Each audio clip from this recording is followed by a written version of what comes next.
दर 1 जानेवारीला आपल्यातले अनेक लोक तोच तो संकल्प घेतात बर्थडेला. ते जसं मंत्री, राजकीय पुढारी त्याच त्या खड्ड्यात पुन्हा झाड लावतात ना दरवर्षी, तसं आपणही करतो. तोच संकल्प दर बर्थडेला, तोच संकल्प 1 जानेवारीला, तोच संकल्प कशाला तरी वेगळा नाही काहीतरी. जोपर्यंत मॉनिटरिंग करत नाही ना आपण तोपर्यंत एकदा अनाऊन्स करा. संकल्प जर पूर्ण करायचा असेल ना, अनाऊन्स करा, जग जाहीर करा. साने गुरुजींचं एक वाक्य मला आठवते. साने गुरुजी असं म्हणाले होते की शुभ संकल्प हे जग जाहीर करावे, आपण शुभ संकल्प हे स्वतःपर्यंतच ठेवतो. जेव्हा आपण लोकांना सांगतो ना, तेव्हा लोक आपल्याकडे बारीक नजरेने बघत असतात, ते आपल्याला हेल्प करतात. मला आता 63 पूर्ण झाले वयाची आता माझी. ओके, मी जेव्हा 52चा झालो तेव्हा मी पहिल्यांदा पब्लिकली अनाऊन्स केलं की मी 100 वर्षापर्यंत काम करणार आहे. माझा 100वा वाढदिवस 7 मे 2061 आहे आणि त्या वाढदिवसाला तुम्ही सगळ्यांनी यावं अशी माझी इच्छा आहे.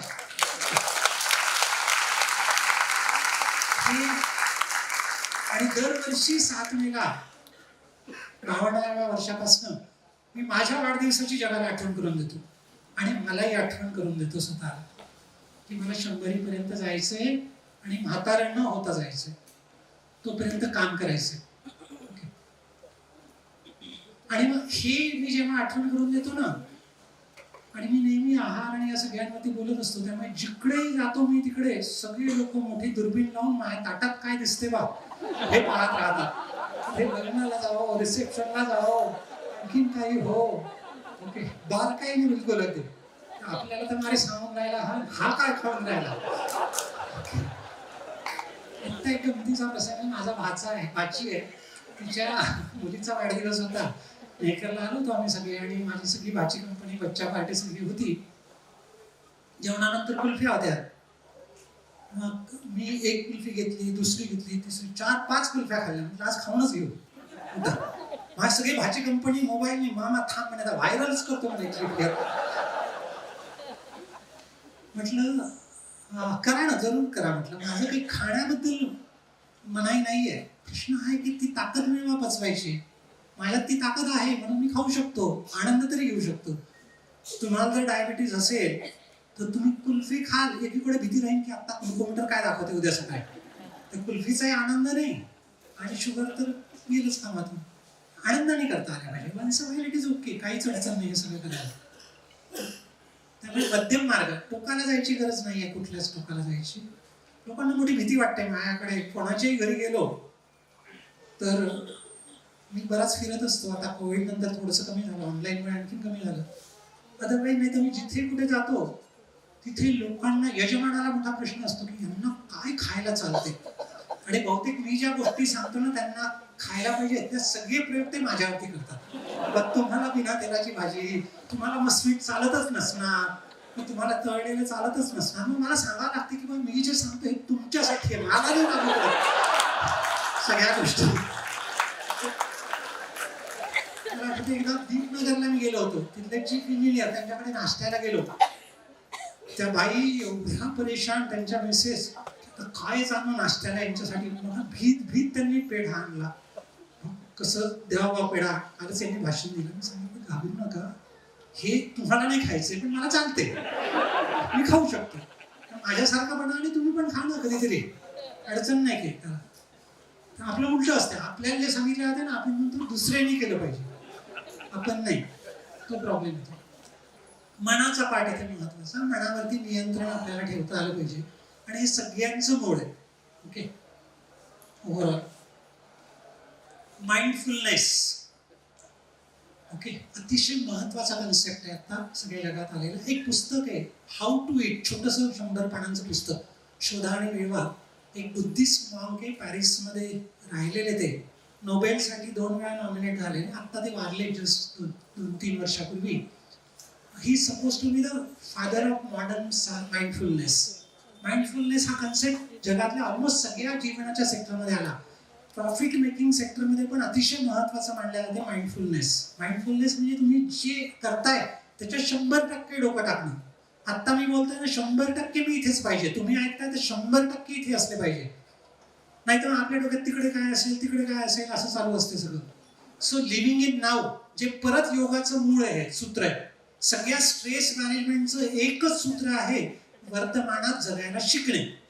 आपलं मन भटकत राहते भविष्यात नाही तर भूतकाळात. रिग्रेट करतो आपण, पश्चाताप करत राहतो, अरे तेव्हा असं केलं असतं तर बरं झालं असतं. नाही तर मग भविष्य काळात आता उद्या असं झालं तर कसं होईल. अरे आत्ता काय चाललंय तिकडे लक्ष ठेवा ना, ते आपण विसरतो. त्यामुळे ते करता येणं, that is called as a mindfulness. ताण, टेन्शन आज आपल्या सगळ्यांच्या डोक्यावर आहे. ताण दोन प्रकारचे असतात, दोन लेवलचे म्हणतात. एकाला युस्ट्रेस म्हणतात. काही ना काही ताण तर माणसाला पाहिजेच, त्याच्याशिवाय आपण पुढेच जाऊ शकत नाही. ताण नसेल तर होणारच नाही. आता समजा तुमच्यापैकी अनेकांना ताण नसता तर कशाला तुम्ही रविवारच्या दिवशी ते व्याख्यान ऐकायला आले असता. काही ना काही ताण आहेच थोडासा, की वजन काही सुटून नाही राहायला प्रॉब्लेम. इथं कदाचित भेटलं तर भेटेल, इथं जाऊन तर पाहू एकदा. 100 लोकांचं ऐकलं, अजून हा 101. गावात जसा कोणी नवीन डॉक्टर आला छोट्या गावात, लोक सगळे लोक हात दाखवायला एकदा दाखवूनच देऊ म्हणते, हात पाहूनच घेऊ. लय पाहिले आतापर्यंत, आता हाही एक पाहून घेऊ. तो युस्ट्रेस माणसाला मोटिवेट करतो काहीतरी करण्यासाठी, तो एनर्जी वाढवतो आपली. पण डिस्ट्रेस जो पार्ट आहे ना, तो मात्र माणसाची सगळी एनर्जी संपवून टाकतो, ड्रेन आउट करतो. त्यामुळे ताण पाहिजेच थोडासा. ताण नसेल तर पुरा अभ्यासच नाही करणार. जे करोनात झालं, जे सरकारच्या पॉलिसीमध्ये वरच्या वर्गात टाकला, 10वी पर्यंत विचार नाही करायचा, त्याचे दुष्परिणाम पण आपण बघतोय आता. हा fight, flight and freeze mechanism ही निसर्गाने दिलेली आपल्यासाठीची डिफेन्स सिस्टीम आहे. जेव्हा संकट येते काहीतरी, पटकन तयार होऊन आपल्याला त्याला रिस्पॉन्ड करता आलं पाहिजे. तुम्ही आता असं नाही म्हणणार की वाघ आला जरा थांबा विचार करू, पाय उजवा घेऊ की डावा घेऊ, हात हलवू की नाही हलवू, तोपर्यंत तर सगळंच तुमचं आटोपलेलं असेल. म्हणून निसर्गाने सगळा एक आपल्यातली जी सिम्पथॅटिक पॅरासिम्पथॅटिक नर्वस सिस्टीम जी आहे तिथे अशी यंत्रणा बनवून टाकली. सगळे ऑटो स्विच, जसा अलार्म असतो डायरेक्ट तुमच्या शरीरातले केमिकल्समध्ये चेंजेस होतात, बीपी वाढते आणि बाकी सगळं होते. आता असे जंगली प्राणी बिणी काही राहिले नाही. आता आपल्यासाठी असे संकट कोणते जीव घेणे, बरेचदा घरातलेच आहेत, नवरा किंवा बायको एक दुसऱ्यांसाठी वाघोबा वाघीण, किंवा मग ऑफिस मधलं कोणीतरी बॉस, शेजारचं, मुलं, सासू सासरे, सुना, हेच वाघोबा झालेत आता. आणि हे आले, यांचा विचार जरी डोक्यात आला तर परत हाच रिस्पॉन्स क्रिएट होतो सगळं. आणि मग तो तुमचा बीपी वाढवतो, तो तुमचा ऍसिडिटी वाढवतो, ते तुमची ब्लड शुगर वाढवते. ओके. आणि त्याने हे जर वरचेवर होत राहिलं, आता यांच्यापासून दूर कुठे जाणार तुम्ही? नवरा बायको, ऑफिस मधले, घरचे, दारचे, शेजारचे, तर मग ते तुमचं बीपी आणि हे सगळं वाढत चाललंय सगळं. आपल्याला रिॲक्शनच्या जागी रिस्पॉन्ड देणं शिकायला पाहिजे. हे सगळे आजार they are called as a psychosomatic illnesses, म्हणून काही आजार किंवा दुसरं मेटाबॉलिक डिसीजेस. या सगळ्यांसाठी मग काय करायचं की निगेटिव्ह हार्मोन्सची लेवल वाढली तर पॉझिटिव्ह हार्मोन्सची लेवल वाढवा शरीरातली. ती कशाने वाढते? ती वाढते योगा, प्राणायामाने, मेडिटेशननी, एक्सरसाइजनी, हॉबीजमुळे. नेचर मध्ये ती ताकद आहे, शेअर केअर मध्ये ती ताकद आहे. तर तणावाची कारणं दूर नाही करतायत, तणावाचे परिणाम आपण नक्की डायल्यूट करू शकतो. ते पॉसिबल आहे आपल्या हातात आहे. डिप्रेशन, आज किती लोकांना डिप्रेशन आहे, अँटी डिप्रेशन गोळ्या चालू आहेत. याचं कारण काय झालंय की आपण आपलंच दुःख असं मांडलं की बापरे, माझ्यासारखा भयंकर संकटात दुसरा कोणीच नाही. एखाद्या रेषेला जर लहान करायचं असेल तर ती पुसणं अवघड असते, त्याच्याशी जरी मोठी रेषा आवडत. असं म्हणतात कुठलाही प्रश्न जर सोडवायचा असेल तर सगळ्यात उत्तम उत्तर काय आहे कुठल्याही प्रॉब्लेम सॉल्व्हिंग साठी? To create a larger problem than existing one and start fighting with that. आत्ताचा जो प्रश्न आहे तुमच्या पुढचा, त्याच्याहून मोठा प्रश्न क्रिएट करा आणि त्याला भिडा. हा अगदी छोटा वाटायला लागेल. आपण आपले छोटे छोटे प्रश्न घेऊन बसलोय. आमच्याकडे आम्ही किडनी पेशंटसाठी शिबिर घेतलं. डायलिसिस ज्यांना करावं लागते आठवड्यातनं 3दा, 7 दिवस त्यांना बोलावलं, त्यांना ठेवलं. त्यातला एका पेशंटमध्ये फरक पडला. ज्याला 2 वर्षात थेंबर पण लघवी व्हायची नाही, त्याला 100 ml लघवी झाली. जे काय बदल केलेत, कॉन्फिडन्स बिल्डिंग, आहार विहार, आणि तो नाचायला लागला. मी म्हटलं यार, आणि सगळ्यांना फोन करून सांगायला लागला की मेरे को 100 ml पेशाब हो गई, 100 ml पेशाब हो गई. म्हटलं यार, लघवी होणंही एवढं नाचण्याचं कारण असू शकते कुणासाठी? त्या रात्री झोपताना मी विचार केला की मी 58 वर्षाचा, 2018ची गोष्ट आहे, 6 वर्ष आधी समजा 58चा झालोय. गेले 58 वर्ष मला दररोज वर्षातले 365 दिवस 2 लिटर लघवी होते.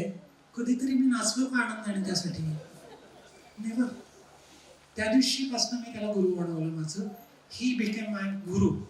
जोपर्यंत मला 2 लिटर होते ना, तोपर्यंत मला डिप्रेस होण्यासाठी काहीच कारण नाही, निराश होण्याची गरजच नाही. आपल्याला अशी उदाहरणं शोधायला लागणार आहे काही ना काहीतरी. शेवटची 5-7 मिनिटं झाली, 10 मिनिटात आपण शेवट करूया. माणसाच्या अन्न, वस्त्र, निवारा ह्या मूलभूत गरजा आहेत, पण त्याच्यापेक्षाही जास्त महत्वाच्या गरजा आहे की कुणाची तरी सोबत असणं, कंपॅनियनशिप. एकटा माणूस पागल होईल नाही तर आत्महत्या करेल. Okay. To learn and grow, वाढ आणि विकास ही माणसाची मूलभूत गरज आहे. रोज काहीतरी नवीन शिकता आलं पाहिजे. Learning is always pleasure, teaching will not be. Okay. Living a legacy behind. मागे काय सोडून जाणार आहे तुम्ही? काय आपल्या मागे आठवण सोडून जाणार आहे? लोक काय म्हणून आपली आठवण करणार आहे की बरा गेला बा, शांत झालं सगळं, आता वैताग होता संस्था, अशी करणार की कशासाठी आपली आठवण करणार आहे जग? माझ्या नंतर लोकांनी माझी काय आठवण केली पाहिजे आणि ती आठवण त्यांनी तशी करावी यासाठी मी आज काय करतोय, काय मला करायला पाहिजे, असा विचार करता येऊ शकतो आपल्याला. ह्या बेसिक माणसाच्या मूलभूत गरजा आहेत. म्हणजे म्हणाला आपण एकटं बनत चाललो स्वतःपासून. कारण who am I, what is the purpose of my life, हेच आपल्याला माहिती नाही. इतरांपासून तुटलो आपण, तुम तुम्हाला देखलो मैं मेरा देखूंगा, या विश्वापासून तुटलो, हे की नाही. आपण सगळे एकाच तत्वापासून बनलेलो आहे. सगळ्या प्राचीन शास्त्रांनी सांगितलं जड चेतन हे सगळं एकच आहे. आईन्स्टाईनने सांगितलं आपल्याला की mass can be converted into energy. Einstein नंतर क्वांटम सायन्स आलं. क्वांटम थिअरी काय सांगते? इलेक्ट्रॉन, प्रोटॉन, न्यूट्रॉन नंतर सब ॲटॉमिक पार्टिकल नंतर जे काय ते सगळं वेव्ह फॉर्म मध्ये. So everything is related with everything. Okay. याबद्दल पण खूप सारे रिसर्च झालेले आणि सगळं झालेलं आहे. दुर्दैवाने ह्या गोष्टी आपल्या लक्षात आल्या नाही आणि म्हणून सगळे प्रॉब्लेम झाले. म्हणून सगळ्यात महत्वाचं असेल की हा का प्रश्न कायम जागृत ठेवा. का मला डायबिटीस असला पाहिजे? का वजन कमी नाही होत? का माझ्या सवयी बदलत नाही? Ask question. आपली अडचण अशी आहे की आपल्याला प्रश्नच पडत नाही तर उत्तर कशाचं शोधणार. आज तुम्हाला प्रश्न पडले पाहिजे, आज तुमची झोप झाली पाहिजे, असं बिलकुल माझ्या खूप सदिच्छा आहे तुम्हाला. तर मी स्वतःला शाबास केली की बेटा आज कुछ तो अच्छा किया तूने. तुम्ही जर रोजच्या सारखे झोपले तर नापास नाही, काही मतलब नाही. मग बडबड झाली, प्रवचन ऐकलं, हो गया. अस्वस्थतेतून बुद्ध निर्माण होतो, अस्वस्थतेतून न्यूटन, आईन्स्टाईन तयार होतात, एडिसन तयार होतात. ही अस्वस्थता मुलांमध्ये पण असते, ती कायम ठेवा. आपण ती कट करतो सगळी. दिसलं पाहिजे चांगलं म्हणून. शेवटी या कार्यक्रमाबद्दल काही केस स्टडी सांगतो आणि 5 मिनिटं पुस्तकांचे रेफरन्स देऊन आपण थांबूया. हा एक कार्यक्रम आम्ही घेतो आता, Prayas disease reversal weight loss and wellness program. Okay. माझ्यासोबत एक डॉक्टर जीवनलाल गांधी सर आहेत. He is 90 years young man, not old man. औरंगाबादशी खूप त्यांचा संबंध राहिलेला आहे. आज त्यांना यायचं होतं तरी पण आता जरा थोडं थकतात लवकर जरा फिजिकली आणि एका दिवसात हेक्टिक होते म्हणून नाही आलेलं. ते असतात आहे आणि इतरही लोक असतात आहे. तर दर आठवड्याला आम्ही साधारणपणे फ्रायडे इव्हिनिंग, सॅटर्डे इव्हिनिंग आणि संडे आफ्टरनून 3 बॅचेस करतो. एक बॅच संपली, 8 आठवडे झाले की पुढची बॅच सुरू होते. त्याच्या जागी ऑनलाईन असते. 2 तासांचं झूम सेशन, 1 तास काय करायचं आणि का करायचं विज्ञान. आज थोड्याशा गोष्टी मी मांडू शकलो या एवढ्या कॉम्पॅक्ट वेळामध्ये.